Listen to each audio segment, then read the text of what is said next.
안녕하세요. 자기 주제도 모르고 날뛰는 신우와 그런 신우를 어쩌지 못하는 시댁 때문에 고생하는 30대 여성이에요. 남편과는 같은 대학에서 동아리 활동을 하며 알게 된 사이입니다. 하지만 그때는 그저 좋은 선후배 사이로 지냈네요.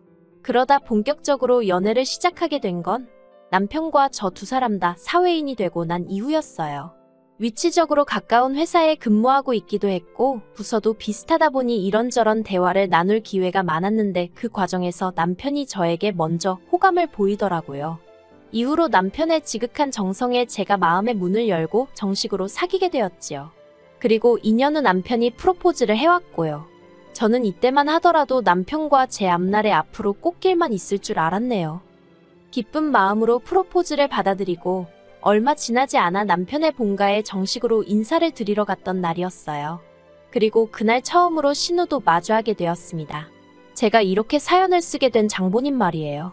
신우는 현관에 들어선 저를 아래 위로 힐끗 훑어보고는 뭐가 그렇게 기분이 나빴는지 방문을 쾅 닫으며 자기 방으로 들어가대요. 그게 신우가 저를 보고 처음 보였던 행동입니다. 그러니 저라고 처음부터 신우에게 좋은 마음을 가질 순 없었지요. 그리고 그날 저는 시댁에서 생각지도 못했던 이야기를 듣게 되었습니다. 아버님이 말씀하시기를 저도 마음에 들고 결혼도 시키고 싶지만 보다시피 당신 맏딸 그러니까 신우가 아직 짝을 못 만난 게 안쓰러워 그런다며 주변 사람들 눈도 있고 당신 딸 기분도 있으니 일단은 신우를 먼저 보냈으면 좋겠다 하시는 거예요. 다시 말해서 저희더러 기다리라는 소리였지요. 당시 제 나이 31, 남편 나이 33이었습니다. 결혼을 논하기에 절대로 이른 나이는 아니었지요. 그런데 밑도 끝도 없이 신우 시집갈 때까지 일단 기다리라 하니 어이가 없더라고요. 그리고 문제는 친정부모님께선 이미 제가 남편에게 프로포즈를 받았다는 것도 시댁에 인사를 드리러 간다는 사실도 다 알고 계셨어요. 그러니 이 상황을 어떻게 설명해야 할지 감이 안 오더라고요. 하지만 거짓말을 하기도 그렇고 해서 결국은 토시 하나 안 틀리고 아버님이 하셨던 말씀 그대로 전했습니다. 신우가 먼저 시집을 가야 저희가 결혼을 할 수 있을 것 같다고요. 친정부모님은 그건 말도 안 된다며 펄쩍 뛰셨습니다. 그렇게 무턱대고 기다리다가 저랑 남편이랑 틀어지기라도 하면 그때는 제 젊은 날을 어디 가서 보상받냐는 걱정이셨지요. 솔직히 틀린 말은 아니었으니 저도 걱정과 고민이 많았네요. 결국 한 달쯤 지났을 무렵 제가 먼저 남편에게 이별을 고했습니다. 사랑도 이별도 결혼도 모든 게 타이밍이 있다고 생각하는데 지금 저와 남편의 타이밍이 맞지 않는 것 같다고 하면서요. 그리고 남편에게 까놓고 말해서 신우가 애인이라도 있으면 모르겠지만 그것도 아닌데 언제 애인 만나서 연애하고 시집가고 그러겠냐고. 아무리 짧게 잡아도 1년은 더 걸릴 것 같은데 난 그 정도의 인내심이 없다고 했지요. 그러자 남편이 자기에게 기회를 한 번만 달랍니다. 자기가 어머님 아버님과 이야기해보고 이 상황을 해결해 보이겠다면서요. 남편이 어찌나 비장하게 매달리던지 솔직히 별 기대는 없었지만 알겠다 했네요. 그리고 한 2주 정도 시간이 흘렀던 것 같아요. 어찌나 남편이 감감무소식이던지 좀 너무하다 싶더군요. 나중에는 짜증도 나서 정말 마음을 접으려고 하려던 그때 남편에게 연락이 왔습니다. 남편이 말하기를 아버님 어머님이 저희 먼저 결혼하라고 허락을 해주셨다는 거예요. 나중에 알고 보니까 남편이 중내사내하면서 거의 생쇼를 했던 모양이에요. 아무튼 그렇게 아버님 어머님의 허락까지 받고 나서야 친정부모님도 닫았던 마음의 문을 다시 열어주셨고 그렇게 저희는 부부의 연을 맺게 되었습니다. 이때 끝까지 신우에게는 축하한단 말 한마디 못 들었어요. 신우에 대해서 좀 이야기를 하자면 솔직히 제가 뭐라고 남을 이러쿵저러쿵 평가하겠습니까만 그래도 이야기를 안 할 수가 없으니 조심스레 해보겠습니다. 외모부터 말해볼게요. 일단 제가 보기에는 그렇게 예쁘지도 못생기지도 않은 평범한 외모였어요. 마르거나 뚱뚱한 것도 아니었고 대학을 졸업한 후에는 중소기업이긴 했어도 착실히 회사 생활하고 있었고요. 다만 성격에 있어서는 솔직히 저는 좋은 말은 못하겠습니다. 앞서 말씀드린 대로 신우와 저는 처음부터 잘못 끼워진 단추처럼 어긋나 있던 상황이었거든요. 그리고 식을 올린 이후에도 신우도 저도 딱히 나아지기 위해서 노력하지 않았고요. 이걸 가지고 시부모님께서는 아랫사람인 제가 먼저 해해실실 웃으며 다가갔어야 했다고 탓을 하셨는데 그렇게 치면 윗사람인 신우가 먼저 너그럽게 손을 내밀어 줄 수 있던 것 아니냐고 따져먹고 싶었네요. 말이 나왔으니 말이지만 언젠가 온 가족이 다 같이 모여 식사를 하던 때였는데요. 우연히 신우가 저랑 눈이 마주친 거예요. 그러니까 갑자기 젓가락을 딱 내려놓으면서 밥맛이 떨어졌다나요? 그리고는 아직 어머님 아버님 식사도 끝나지 않았는데 먼저 자리를 뜬 적도 있어요. 저는 황당하고 어이가 없어서 신우 뒷모습만 쳐다봤고요. 그리고 남편을 통해서 그날 제가 신우의 그런 행동 때문에 기분이 나빴다는 이야기가 아버님 어머님 귀에 들어갔던 모양이에요. 하지만 아버님 어머님께선 당신들 딸이 그럴 리 없다면서 혹시 제가 신우에게 무슨 자격지심이라도 있는 거 아니냐고 하시더래요. 어이가 없었지요. 아무리 생각해봐도 제가 신우한테 자격지심 느낄 이유가 전혀 없으니까요. 그리고 이 밖에도 제가 하나하나 전부 다 열거할 수는 없지만 여러 가지로 신우 때문에 스트레스 받는 일이 많았어요. 신우가 대놓고 사람을 괴롭히는 건 아닌데 주변 사람들로 하여금 눈치를 보게 만드는 재주가 있었거든요. 그러니 제가 미쳤다고 먼저 다가가고 싶었겠어요? 그러다 작년 여름이었습니다. 아버님 어머님께서 기니하실 말씀이 있다며 저와 남편을 불러다 놓고는 대뜸 돈 1,000만 원을 건네주시대요.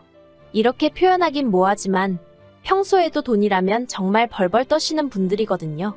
결혼할 때도 시집안간 신우가 있지 않냐면서 딱 2,000만 원 보태주셨는데 그거 보태주시면서도 어찌나 죽는 소리, 앓는 소리를 하셨는지 몰라요. 그런데 그런 분들이 대뜸 1,000만 원을 꺼내놓으시니 도대체 무슨 말씀을 하려고 하시나 지레 겁부터 나더라니까요.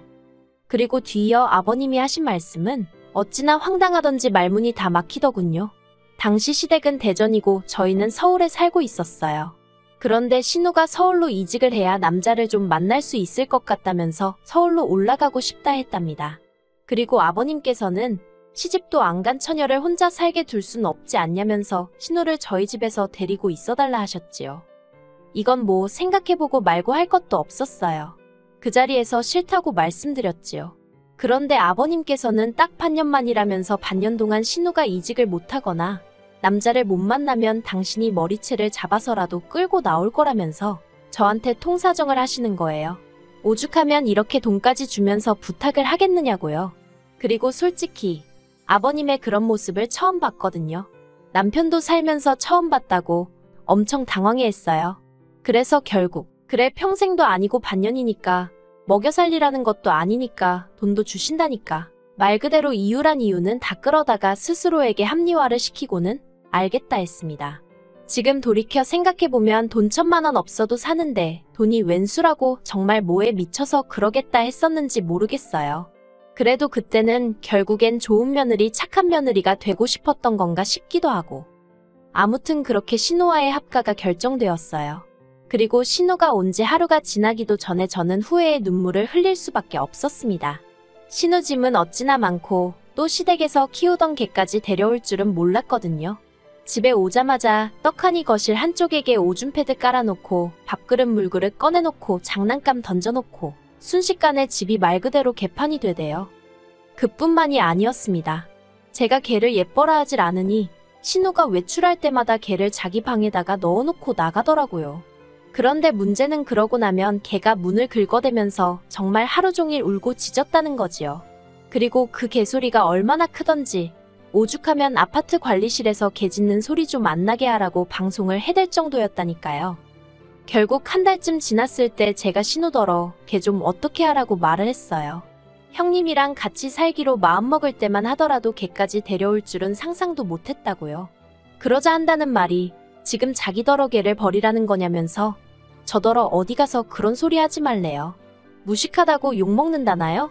어이가 없어서 저도 신우더러 남의 집에 얹혀 살면서 걔까지 키운다는 소리 어디 가서 하지 말라고 진짜 욕먹는다고 받아쳐버렸어요. 그리고 지금 이 아파트 리모델링까지 싹 해서 들어온 건데 형님 개가 방문도 다 긁어놓고 막말로 이거 다 물어줄 거냐고 쏘아댔지요. 그러자 신우가 한다는 말이 아버님이 1,000만 원 주지 않았냐면서 그 돈으로 고치랍니다. 어이가 없어서 그 돈이 그러라고 주신 돈이었냐고? 알겠다고 수리하는데 쓰고 남은 돈은 돌려드릴 테니 형님은 짐 빼서 내려가라고 했어요. 그랬더니 이제 신우도 더 할 말이 없었던 모양이에요. 며칠 뒤에 아버님이랑 어머님이 올라오셔서는 걔를 데리고 가셨거든요. 그런데 저더러 어쩌면 그렇게 매정하고 야박하냐면서 너랑 나랑 계약서를 쓴 건 아니지만 그렇게 따질 거 다 따지고 하는 게 보기 좋지는 않다고 한마디 하시대요.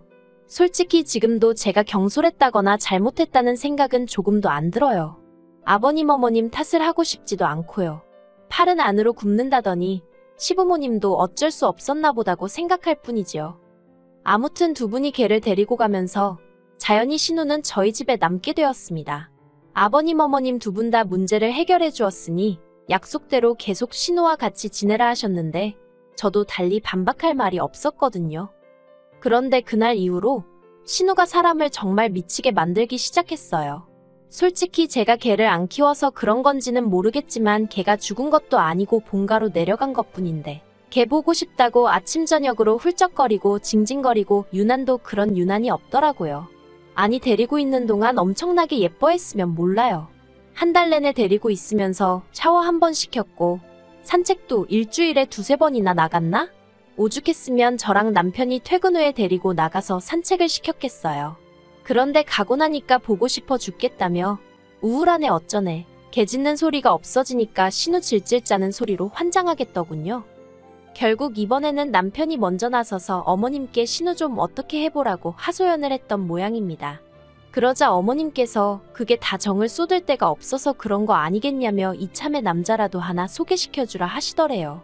그런데 남편은 말이 좋아 소개팅이지 결혼 전제로 맞선 자리 놔주는 건데 직장에서 괜히 말 나오는 거 싫다고 대번에 거절을 한 모양이에요. 그러자 그 불똥이 저한테 튀어서는 어머님께서 저더러 저 다니는 은행에 괜찮은 남자 없냐고 자리 좀 만들어 보라시대요.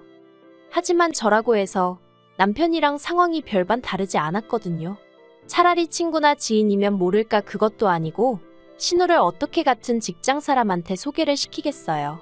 뒤에서 무슨 말이 나올 줄 알고 그래서 직장에서는 좀 곤란하고 아무튼 한번 알아는 보겠다고 했습니다. 그리고 솔직히 까놓고 말해서 쉽지가 않았어요. 막말로 시부모님이 신우 시집 보낼 때 집 한 채에서 보낼 것도 아니고 그렇다고 신우가 뭐 하나 특출나거나 대단한 게 있는 것도 아니라서 그런가. 벌써 신우 나이만 말해도 상대 쪽에서 손사래를 치기 일쑤였거든요. 그리고 저는 저대로 그런 상황이 민망하고 남사스러워서 고개를 들 수 없었고요. 그러다 지인의 지인을 통해서 41살에 정육점을 한다는 남자를 알게 되었습니다.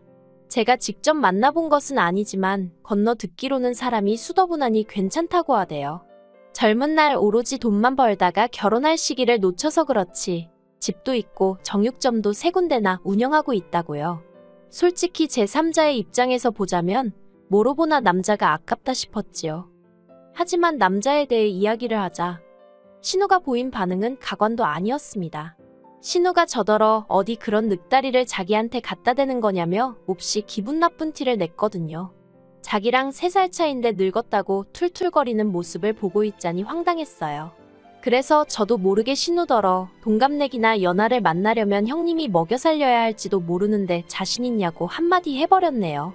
하지만 신우는 제가 자기한테 일부러 그런 소리를 했다는 걸 눈치채지 못했는지 계속해서 자기가 원하는 이상형에 대해 떠들어댔습니다. 일단 키는 180은 넘었으면 좋겠고 직장은 대한민국 사람이라면 한 번쯤 들어본 회사에 다니고 있어야 한대요. 그리고 월급으로 한 달에 1,000만 원씩은 가져다 주면 좋겠다나요? 그쯤부터는 사회생활을 10년도 넘게 했다는 사람이 어떻게 저리 현실 파악을 못하나 싶어서 어이가 없더라고요. 하지만 다른 무엇보다도 저를 난처하게 그리고 화가 나게 만들었던 건 이후로 신우가 보인 행동이었습니다. 다 큰 성인 남녀가 만나는 자리다 보니 굳이 제가 신우랑 같이 나가 중간에서 인사시키고 그럴 필요는 없겠다 싶었거든요.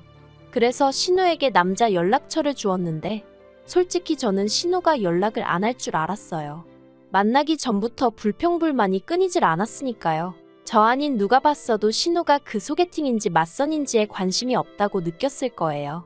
하지만 예상과 달리 신우가 먼저 그 남자에게 연락을 했더라고요.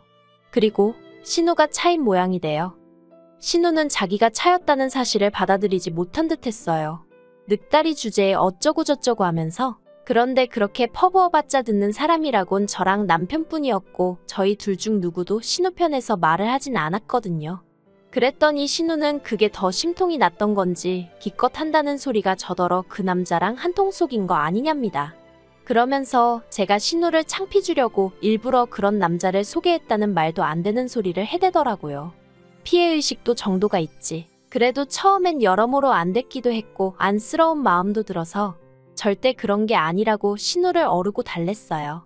하지만 제가 그럴수록 신우는 기고만장해서는 저를 가만두네 안 두네 아주 난리도 아니더라고요. 결국 그렇게 또다시 한 달 가까이 시달린 제가 이러다간 정말 돌아버리겠다 싶어서 어머님께 하소연을 했네요. 그런데 어머님마저 제 탓을 하시더라고요. 처음부터 제대로 괜찮은 남자를 소개해줬으면 이런 일은 없었을 거 아니냐면서 그러면서 당신도 사실은 저한테 서운하셨다는 겁니다. 제가 은행에 다니니까 최소한 은행원은 소개해줄 줄 알았다면서요. 그리고는 신우 서운한 마음도 달랠 겸 두세 명 정도 더 자리를 만들어 보라대요. 돈도 1,000만 원이나 받지 않았냐면서요. 그 말을 듣는데 어이가 없는 거예요. 솔직히 지난번 방문 수리 때도 그렇고 제가 달라고 한 돈도 아닌데 그거 1,000만 원 들려주고는 신우는 신우대로 어머님은 어머님대로 자꾸 그 돈을 들먹거리니 무척 거슬리더라고요. 그래서 어머님께 순전히 저랑 신우랑 같이 살아주는 대가로 주신 돈 아니냐고 물었습니다. 그러자 어머님 말씀이 그런 뜻도 있고 신우 시집 보내라는 뜻도 있고 그런 거라는데 망치로 뒤통수를 한 대 딱 맞은 느낌이었어요. 정신이 확 들면서 마치 함정에 빠진 기분까지 들더라니까요. 결국 저는 남편과 상의 끝에 돈의 일부를 돌려드리더라도 신우를 내보내기로 결정을 내렸습니다. 신우가 저희와 함께 산 지 이제 막 4개월 차에 접어들던 시기였지요.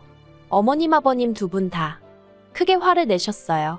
걔 데려가래서 데려갔더니 이젠 뭐가 불만인 거냐면서 저더러 신우한테 좋은 혼사 자리 하나 소개 좀 해주라니까 그게 싫어서 신우를 내쫓느냐고 세상 천지에 적 같은 며느리 저 같은 올케가 어디 있냐입니다. 저는 그저 죄송하단 말씀 말고는 드릴 말씀이 없었어요. 솔직히 억울하긴 했지만 괜히 이것저것 따지다가 신우가 저희 집에 눌러앉게 될까봐 무서워서 말조심 입조심을 한 것도 있고요. 어머님 아버님 두 분은 저를 달래다가 화도 내셨다가 그런데 이도저도 씨가 안 먹힌다 싶으셨는지 대뜸 하시는 말씀이 그럼 1,000만 원을 다 내놓으랍니다. 6개월을 못 채웠으니까 이건 저나 저희 남편한테 책임이 있는 거라면서요. 그리고는 신우가 저희 때문에 마음의 상처를 입었으니 그거에 대한 피해 보상도 어쩌고 하는데 아니 신우만 자식인가 내 남편은 당신 자식이 아닌가 싶어서 어처구니가 없더군요. 그리고 남인 저도 그렇게 느꼈으니 당사자인 남편은 얼마나 기분이 더러웠겠어요? 남편이 저더러 1,000만 원을 일수로 나눠서 신우가 저희 집에 있었던 기간만큼 빼고 신우가 우리 냉장고에서 말도 없이 꺼내 먹은 것도 다 계산하랍니다. 신우가 샤워하면서 쓴 물, 뭐 해먹는다고 쓴 가스 그런 것도 대충이라도 다 계산하고 신우네 강아지가 망가뜨린 문짝도 다 거기서 빼래요. 아주 남편이 도끼가 올라서는 이런 한 푼도 손해보지 않겠다는 식으로 나를 세우더라니까요. 그렇게 뺄 거 다 빼고 나니까 저희가 아버님께 돌려드릴 돈이라곤 120만 원 남짓 남더군요. 그 돈을 남편이 아버님께 계좌로 보내드렸고 신우도 그런 남편의 냉정한 모습에 꽤나 충격을 받았는지 막판에는 별말 없이 고분고분 짐을 싸서 시댁으로 내려갔어요. 하지만 그렇게 내려간 신우 모습에 어머님 아버님은 다시 한번 충격을 받으셨는지 그대로 저희 집으로 쫓아와 욕을 퍼부으셨습니다. 그리고 그런 모습에 질려버린 남편이 어머님 아버님더러 당분간 보지 말고 살자며 먼저 선을 그었지요. 저는 솔직히 워낙 남편이 세게 나가니까 편했다고 해야 할지 한마디로 남편 등 뒤에 숨어 있었거든요. 그리고 이후로 지금까지 신우는 물론이고 어머님 아버님과도 연락하지 않고 지내고 있습니다. 솔직히 남편 속은 어떨지 몰라도 저는 너무 편하고 스트레스도 안 받아줬네요. 신우는 아마 저렇게 계속 어머님 아버님하고 살지 않을까 싶기도 하고 이 자리를 빌어서 신우에게 주제 파악 좀 하라는 말을 전해주고 싶습니다. 세상이 그렇게 당신한테만 친절할 리가 없다고요.